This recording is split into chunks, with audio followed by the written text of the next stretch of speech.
On E1-9, we have to calculate the missing pieces for the cost of goods manufactured schedule. You just have to remember that direct materials, direct labor, and MO flow through WIP, work in process.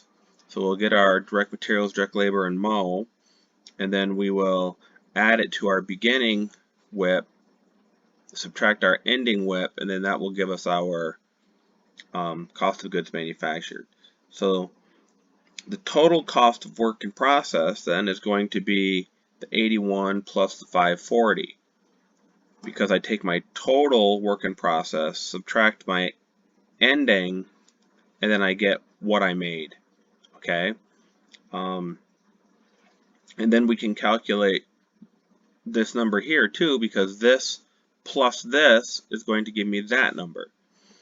So I just have to subtract them.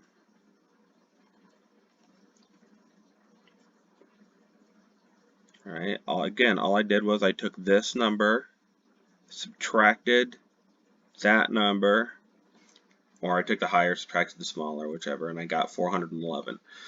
Now I know the total of 180 plus something plus 122 equals 411.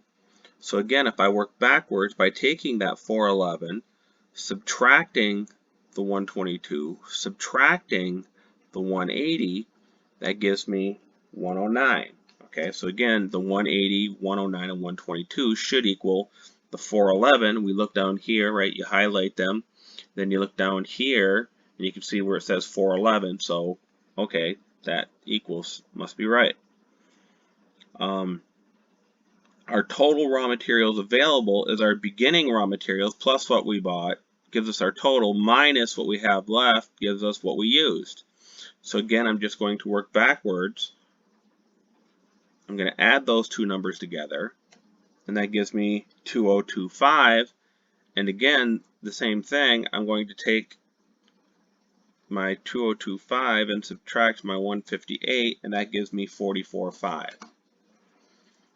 So I take my beginning raw materials, 44.5, plus what I bought, gives me my total raw materials, minus what I have left, gives me my direct materials that I used. We calculated our direct labor, we have our MO, we add those three together, and that gives me 411. So 411 is my total manufacturing cost. That's my direct materials, direct labor, and MO that went into this process. I add that to my beginning work in process, I come up with my total cost of WIP, or work in process. I subtract my ending WIP, and I get what I made. That's what I transferred out to finished goods.